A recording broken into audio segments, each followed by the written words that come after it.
part of the IK product engineering team, and before this, I had around 2 decades of experience with working with a lot of consumer internet companies. So that's about myself. Would love to understand you and your journey so far. Thanks, Manish. Thanks for the introduction. My name is Vishal Singh and I'm born and brought up in Kanpur. I have around 5 years of experience in managing the cloud infrastructure and been working in DevOps. I have worked with multiple domains from healthcare to travel and tourism, worked on telecommunications and fintech applications as well. So, in my recent role, my main focus was on the cost optimization and the security of my application and the infrastructure. Okay. So just brief a little bit about the processes that you follow. Some of the high points, the low points that you have seen in last 4 5 years. Okay, so the high points is our the as per depending upon the application, how critical our application is. Like if I'm working with the healthcare project, so security was the most concern thing for our objective, as patients data, we were handling with the patients data, and security was the most keen part which we have to care of.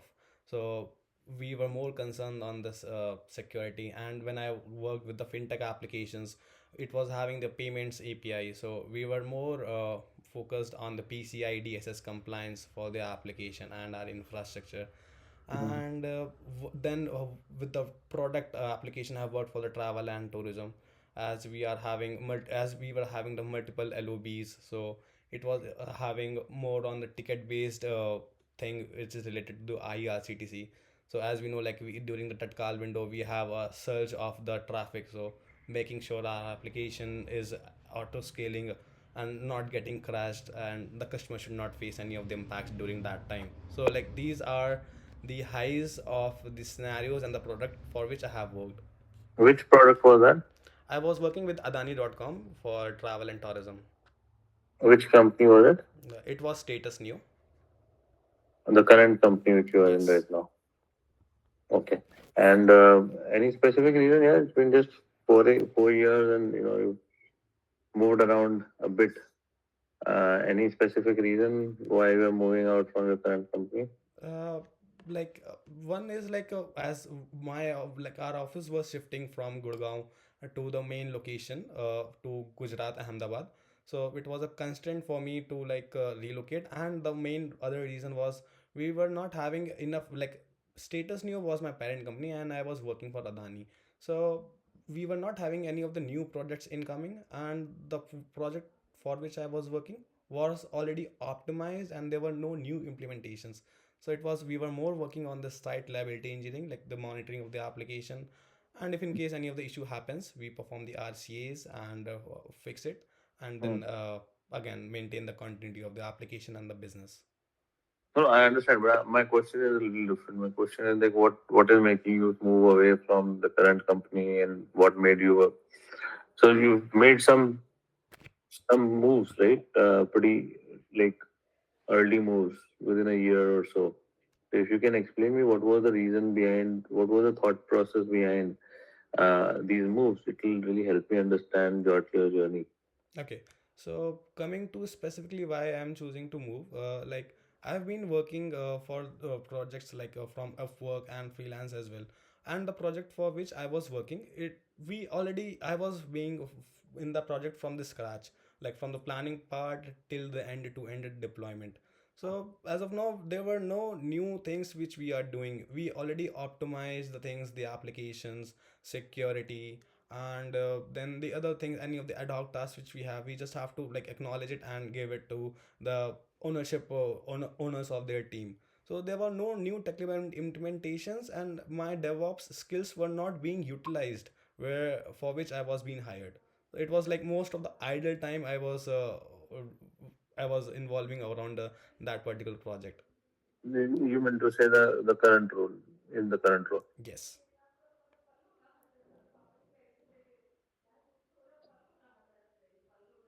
Hello. Yeah, Yeah. just a second. Okay. Just a,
Yeah, Vishal. Yeah. So, uh, cool. Yeah, and what was the reason before there was another company, which you moved just spending like few months. Okay. What was the thought process behind that? I understand from status new, but Carpi, So it was a healthcare startup. It was a early age growth age startup. I had hmm, joined Carpal as a contractual role for DevOps. The hmm, requirement was like it was a small team. There were no DevOps team, and to deploy the applications, they were using a DevOps tool to rely on that particular software. So hmm. it was a contractual role. Post that, it was extended for 2 months, and then like I left because. Again, like of the environment, like, and as per the understandings, because the application was more on the radiology and the healthcare part, not more on the technical functionality where I can provide my skills. But still I have architectural the things from the scratch, setting up the infrastructure, maintain the proper standards for the clients and the for the stakeholders. And post my contract, I joined Status Neo. Again, Amdoc seems to be a fairly large company. What made you move away from Amdocs? Okay, so Amdocs was very when I was working with Amdocs, I had a very good experience. I have worked with many domains and with multiple projects as well. It was I have worked with the Go Live projects and with the fintechs projects as well. Now the reason I switched from Amdocs, I was working from Gurgaon location and I was working for a project named Doxy. It was an IoT device for which I was working. Once the project was on the line or to get completed, it was asking, like, the company management was asking me to relocate to Pune. So at that time particularly, relocating to Pune was like quite challenging for me. And like still we were having the internal mobility option enabled in Amdocs, but the projects for which I was getting, it was not same as I was working for Doxy and other fintech projects. So like location was the main constraint here, where I decided to move further. And again, like moving from Amdocs to Carpal was a very big transition, like from a very well established company to a very new age startup where I transition myself into the things where I can work as an individual and as a team member as well. So that was the change, and like it was a positive change in sort of learnings and working with the stakeholders. Understood, but from a stable job, you took a contractual role. So I'm not able to understand that.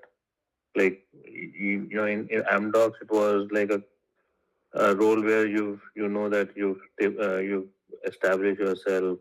The only reason is moving to Pune, but then you took a contractual role, which is like a contract for 2 months, which got extended another 2 months. So, what was the thought process of just taking like a 2 month role and then you know thinking that that will be fine?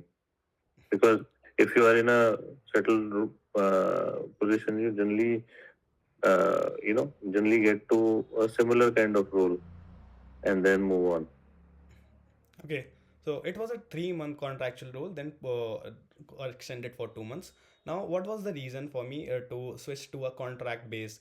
As like I have been, I was interviewing at companies where it was MNCs, and I was having mid-sized companies and small scale industries as well. So while interviewing and with the JD perspectively, I thought like there were no such vertical for DevOps. I was the totally new guy to get up the things and get things done. So introducing to any of the running board, like we already, if I'm joining to any other big company, we'll be already having large teams already set up the infrastructure. I just have to maintain and optimize it. What I thought, like, it will be challenging for me, but I can know things more better from the ground level and from the business side as well while working in a startup. So I was the first guy to work as a DevOps, and like I was more onto the business side as well as the technical side. So this is what like it was a hard decision for me to move to contractual role, but as an output, it was a very positive one for me. Understood. And how about DXC to Amdocs? Okay, so DXC, it was like the early company for my career where I was working with. I was working as a cloud support engineer. I was more into the deployment and the releases of the applications, but it Mm. was not involving much into the other teams. Like the role was sort of very much isolated. I was just working with a team of six members. We were just given with the tickets. We have to deploy the tickets and get the things done. Nothing new was I was learning new in that. So I thought, like, if it is like the early stage, if I make the move, it will be good for me to learn more things in a while in a project. So starting both of the companies, DXC and Amdocs, were good as per the learning phase, but not more into, they were more into the isolation, not as running into the business or making more on the architectural things. Okay, got it. Okay, sir. So, tell me, like, today, in today's world where everything is automated through AI and, LLMs, have you started doing something like that in your current role, or you're still doing most of the things through scripts which you have written and stuff like that? Okay, so I have, yes, as in the world of AI, we try to automate other things or any of the repetitive tasks. But as of now, what I am doing, yes, I work on scripts. I work more on the automation, not only on the scripts. We have tools. We have to decide not which tool should we use, but how well we integrate the tool. I have worked on the ML part, the GPU part, to train the models, or if my infrastructure is having any of the I should say any of the point which have to be optimized. We generally do it with the automation tools or the automation scripts. No, no, understood. But do you write the code yourself, or you use code gen for that? Is what I was asking. Okay, so writing up the code. Okay, so when I'm come with the requirement, I will be setting up the skeleton of the code with the AI, and the AI will be representing me with the code. But then I'll be debugging it, what enhancement I can do, because initially whenever I ask the AI to do or give me any of the code, it gives me the code, but is it the prod equivalent? Is it having any of the like audit related logs embedded in it? Any of the feature is it enabled? Or what security measures are is that particular AI code is following? I need to check the several of the things. Is it compatible or is it good to use in prod? I make sure I have to reiterate it, rewrite it, and then test it, then deploy. Understood. And when you say code, it is Terraform, right? Or is there any other script that you work on with? For the infrastructure provisioning, I work majorly with Terraform. Okay. And in Carpool, you were like, what all things that you were doing? Is it around only microservices, or is it also around uh, uh, like model deployments and things like that? Okay, so in Carpal, I was the sole guy to manage the infrastructure. I migrated the application from running from Docker Compose, Docker Swarm to the Kubernetes. We were working on the Google Cloud and the Amazon Web Services. Now, what was the workload?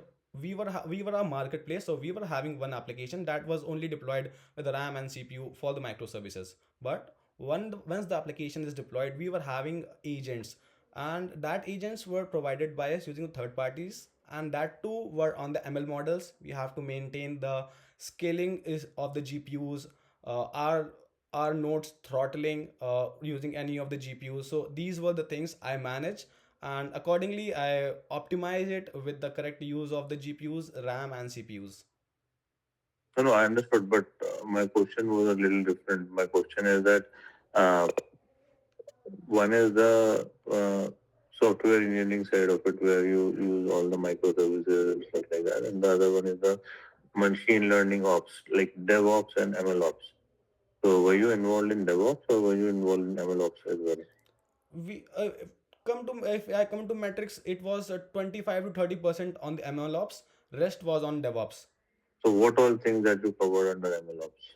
uh, we were having buckets where we were having dicoms. Like dicoms are the images which are the medical images which we work on. So we were have that model we train that model. We have the annotations, we perform the annotations, we train that model in the bucket, and then again retraining, re-refining of the data, then pushing it to the production. So that was the MLOps, or the machine learning pipeline for which I was working. Yeah, but the model was not hosted in house, or the model was hosted on cloud. Like for example, when I say cloud, it is like, were you using APIs of the model, or were you actually deploying the model? uh, as per the models were generally from the third parties, few were for the APIs, and few were we were having managing from the our infrastructure. So you deploy it on like GPUs, or how were you doing? Yes, we were deploying it using GPUs. The GPU we were using was NVIDIA A1000 and T400. Okay, and when you say that you deployed the models, uh, means these models like are deployed by, like, there is an operating system that is needed. There is multiple other things that is needed that you need to set it up. So were you using any software for that, or anything? These models were coming out of the box deployment, so you can just deploy it and run it. How was it? Sorry, can you please come again? I'm saying when you have these models, right, there are of ways in which you can run them. For example, you have to deploy some base stack to make these models run, or you have to, these models come with their own base stack which you can directly run and install, and they can run on a GPU. So how did you manage to run these models, like when you were handling or deploying such models? Like for example, you said that you deployed these models on GPUs, right? So which stack you use? Which, like for example, if you want to deploy a microservice, you have Docker, or you have Cube, uh, or you have pods in the, or you have ECS where you deploy the code directly. So there are multiple ways in which you create a like running environment, uh, and then you deploy in that running environment. So for example, if you want to run a uh, LLM on your desktop, you need to install it in Olama. So how do you do that in which software stack do you use to install these models on GPU? That's my question. Okay, so coming to the software particularly, it was like not particularly, but we were managing the agents. We were having the Docker file coming from the third party agents, and we were responsible to deploy and scale it. I haven't worked with the apply any software, but how I deployed it, we were having Kubernetes. It's segregated with the node pools, and the separation of the GPUs we have deployed on our several nodes. So I am asking were you deploying the models? See, if you have to run a model, you need Olama if you need to run it on a desktop. yep. What did you use to run it on GPU? I'm just asking that. Like no software were used particularly, because we were handling the APIs request and the deployments of the Docker files for the MLOps agents. But that is only the API part of that model, right? Which API is just one aspect of using it. There has to be some memory or some VM or some area where the LLM will run. You will create that. Like for example, if you want to run a microservice, you need to run it in a virtual machine. That virtual machine is either given by a Docker or a Cube pod or any other such mechanism, or either you will run it on a ECS machine, which provides you a operating system layer. Okay, So like did you use like NVIDIA's stack, or did you use NVIDIA Blackwell or something like that? no, not really. Okay, ठीक है sir, ठीक है. Uh, cool. So, so when you say that for deployment, for creating infrastructure, you use Terraform, and for creating Terraform, you generate code from some code gen like code gen software. Which code gen software have you used so far? Okay, recently I'm working more on the Group AI. Like it gives like a very neat code rather than compare. Can you just share your screen and take a problem statement and like help solve it? Yeah, sure. Let me know once my screen is visible. Yeah, it is visible now. Okay. Yes. So you take a problem statement and solve it. I'll just go through the thought process that how you are solving it. Your problem statement, which you want to showcase. Okay, from my side. Yeah. Okay, so let's suppose like any sort or like any architectural thing or any of the deployment related. You say that right now nothing is there, so you have to build from everything from scratch. So you take a use case, you take what you want to do, something which is sizable in nature, which you want to do. Just build it over this call and let's see where it goes. Okay. So let's suppose I'm going to migrate my application. Will that scenario works? No, for migrating an application, you need an application in place, right? So migration may not be the right use case here. Okay. So the right use case would be to, if, for example, you have an idea to start a company, and then for that company you have an app or some, you build the services and everything. How will you productionize them?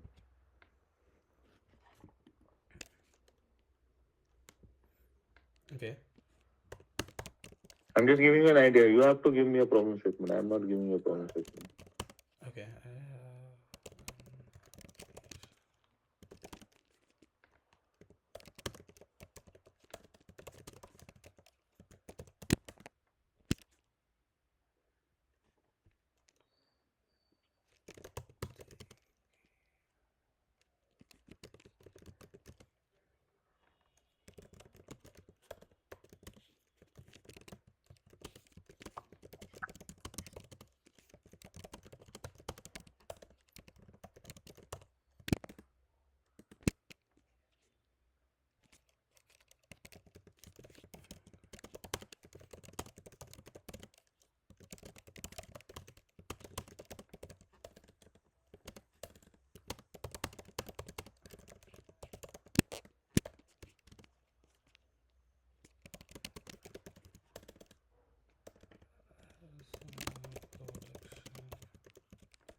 Okay. So this I'll be using initially. Like it will be giving me the like. Okay. Can I use the other one? Yeah, whatever you want to use. So initially, like it will be giving a skeleton for me from the architectural things, and then coming to the networking sites, then the regions, or like what are the platform I should be using, what exactly, how complex is my application. So based on that, it will be giving up me with the platform that I can use. I can use ECS, EKS, or only on the EC2 machine, whether it or what platform it should be deployed. So yep, it come with the high level system goals, how secure my application is, how available, and what's the latency, what is the exact latency my application should be having. And again, like not mentioned here, how, where generally are my users, are my users globally or from only a specific region. Now coming to the architectural style, yep, it mentioned the event driven microservice architecture. So I'll be building up the three tier architecture for my application. My first tier will be the application layer, backend layer, and then we have the data backend logic. So it didn't mention I can iterate, reiterate it, that my backend layer and my database should be secured and deployed in the private Just, subnet, not just, host. just a second. Huh? Okay.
Yeah, Vishal. Sorry. बताइए. Okay, so right now the iteration it gave, it is good, but I need to I'm check. I'm not looking out for this document. Yeah, I want you to give me the infrastructure document, ना. But this is तो एक general system design है कि आप ये app को कैसे करोगे. ये तो ये नहीं मैं एक्सपेक्ट कर रहा था आपसे. मैं एक्सपेक्ट कर रहा था कि आपको आपके पास ऑलरेडी है एक एप्लीकेशन, आपको डिप्लॉय करनी है प्रोडक्शन में, तो उसके लिए क्या आर्किटेक्चर यूज करोगे. Okay, should I reiterate or should I have to tell you? मतलब I wanted you to generate it, but ठीक है. कैसे करोगे आप, whatever you want to do. Okay, I already have an application that is running fine.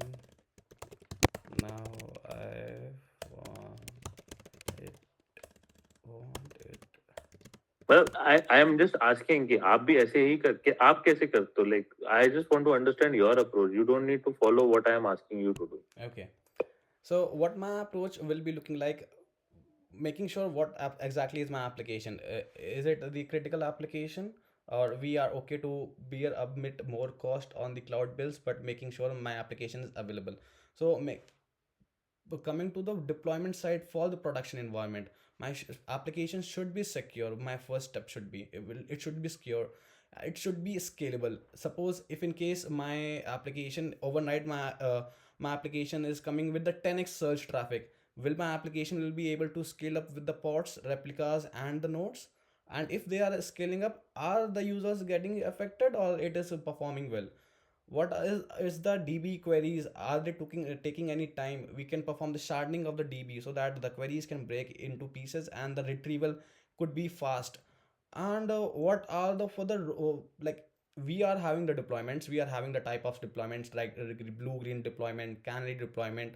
But if in case the deployment fails, what are the rollback techniques are we using to make sure if we are deploying it to production, even one microservice, a critical microservice can do a negative impact or a drastic impact to the business? Are we following the rollback guidelines particularly?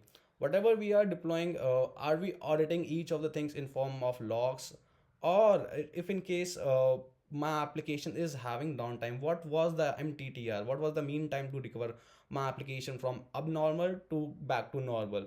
So like these are the things I'll be concluding in a planning format to make sure how and well my application will be deployed. And like my approach will be to divide it into the break steps and then perform the actions. Got it. ठीक है sir. All right. So I think we're reaching 7:30. I am also like I'm kind of done. You tell me if you have any questions you want to know about IK, about anything. I should be able to help you out with that. Okay, sure, sure for that, and thanks for interviewing me. Firstly, I would like to appreciate you. Like I went to your LinkedIn profile. It is absolutely very great. You have been working with a lot of companies at a very top level, so I respect you for that. And second thing is like the if like if the feedback is positive, what will be expectations from your company from my side as being a DevOps for the next for the initial 6 months? Basically, we, as you said that, the role is of DevOps. So fundamental responsibilities will be around DevOps and SRE. We have to also look at the cost very, you know, on a weekly basis, that, how we can ensure that how we can reduce the cost. And secondly, reliability of the system, security of the system. Though, we've been very cautious about security, but then because a lot of development is happening on a very fast scale, so we want to have processes in between inbuilt, so that we are not susceptible to any attack.